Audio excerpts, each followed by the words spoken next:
Trading fundamentals and the macro is probably something 90% of the retail market don't do, but hence the correlation why over 90% of traders lose. I personally believe incorporating the macro to your trading gives you that advantage over the market, because trading in line with sentiment is something that gives you the upper hand, where you know where a currency could or should be trading if you understand the underlying macro of an economy. But I'm going to be breaking that down in this video, so sit back, relax, let's jump straight into the video. Guys, if you're new to the channel, my name is Marco. I've been trading the markets for over 8 years, so go ahead, smash the like button, subscribe to the channel, also turn that bell notification on so you can get a notification whenever I drop a new video. So I've been trading the macro for the past 3.5 years, and I've built a strategy that I've labeled as the risk on, risk off strategy. Now, why I do this is personally to give myself the upper hand, especially in the trading conditions that we're trading right now. Macro is such an important part and a vital part of why markets are trading the way they're trading. Actually, it always is, right? Currencies trade due to the underlying strength and weakness of an economy, but more important, the forward guidance of how well an economy will do. Markets are forward-looking indicators, forward-looking machines. They're not too worried about what has happened, but they're worried about what will happen based on the information we have right now. With the current trading conditions that we're in, by the time of shooting this video towards the end of March 2024, it's important for us to know that we're in a change in regime of the interest rate cycle that we've just experienced. So over the pandemic, most economies were printing money left, right, and center, and all that gave us was high inflation. Everything went through the roof. Prices went through the roof. Everything went through the roof. But that's not the only reason. Most companies and businesses were closed during COVID. Guess what? After COVID, once everything started to reopen, businesses started to reopen. Everyone started to spend money again with the assistance from governments. In America, over $4 trillion of fiscal stimulus was printed during and after the pandemic.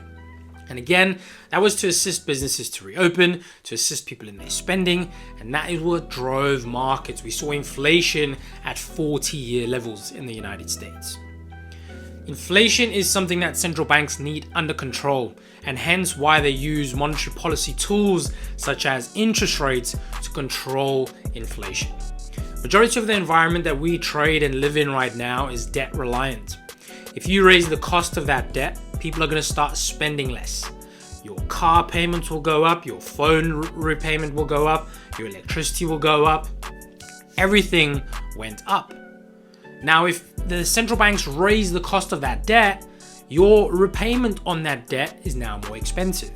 So if the average person had, for example, for this example, had £500 left over every single month as disposable income, they can do whatever they want with that. They can eat out, they can go buy some clothes, they can save for a holiday. However, if their credit card has become £20 more expensive, their car is now £50 more expensive, rent is now more expensive because the landlord where they live in has a higher mortgage now because the interest rates have gone up, that means they're going to pay more rent.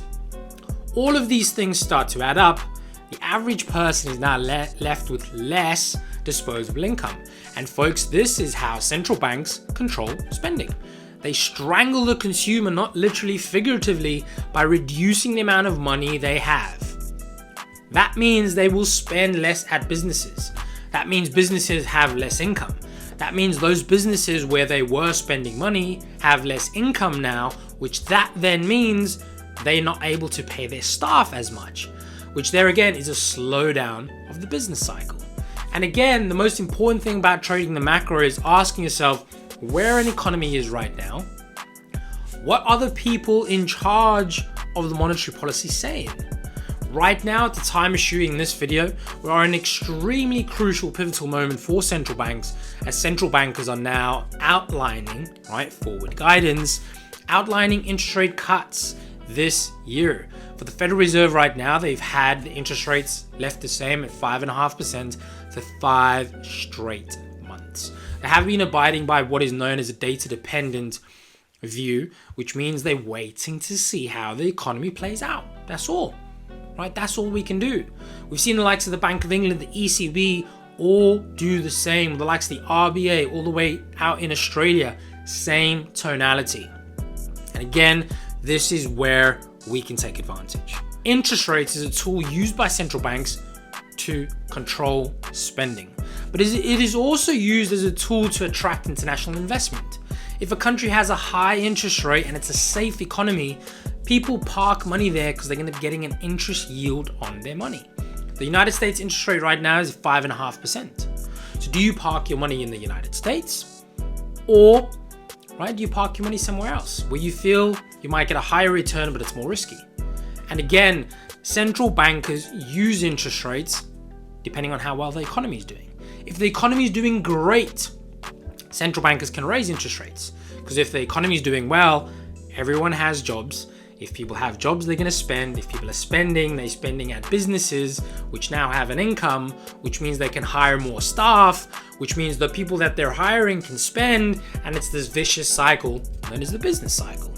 However, if economies slow down, central bankers will need to think about the rate at which their interest rates are. If the economy slows down, they might need to cut interest rates. If they cut interest rates, yes, they might make borrowing costs cheaper, which will make it easier for people to spend, which is good for business, right? However, it's less attractive for international investment. So the currency will trade lower. And again, we have a key pivotal moment in front of us.